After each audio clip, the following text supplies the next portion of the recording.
Something unusual is happening in the middle of this crisis. Pakistan's Prime Minister Shehbaz Sharif is on a call with Iran's President Masoud Pezeshkian.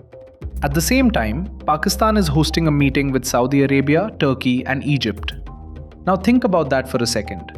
These are not countries that usually sit together like this, especially not during a conflict this sensitive. So the question isn't just what is happening. The real question is, why are these countries stepping in now? Let's start with Pakistan. On paper, it looks like mediation.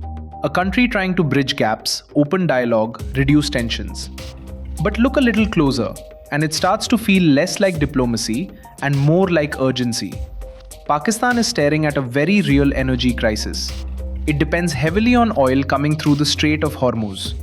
If that route becomes unstable, or worse, blocked, Pakistan doesn't just face higher prices. It faces economic shock, fuel shortages, internal instability. So this isn't neutral ground. This is a country trying to make sure the situation doesn't spiral beyond control.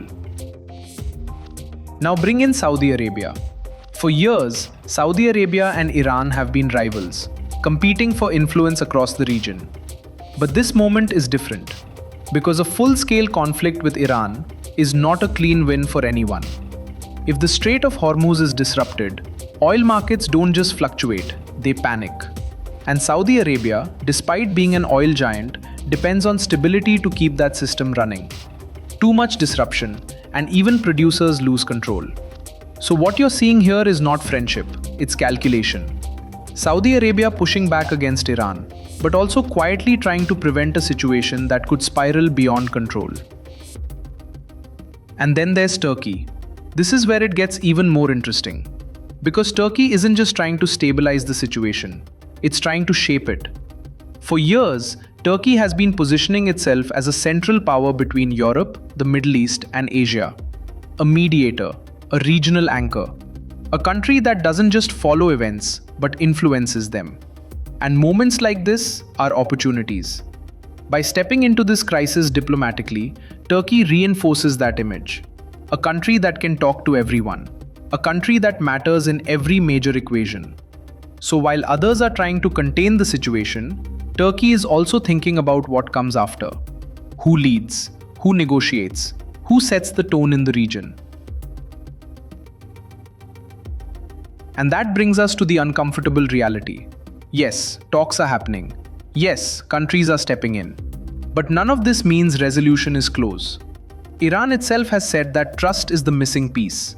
And right now, there isn't much of it. The US is still applying pressure. Iran is still preparing for escalation. Israel is still deeply involved. So these meetings, they're not peace agreements. They're attempts to slow something down that may already be gaining momentum. Pakistan is trying to protect itself. Saudi Arabia is trying to manage risk. Turkey is trying to expand influence. All three are stepping in for different reasons, but toward the same goal. To prevent this crisis from turning into something much bigger.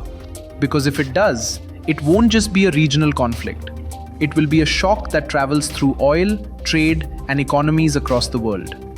And right now, the world isn't short on talks, it's short on trust.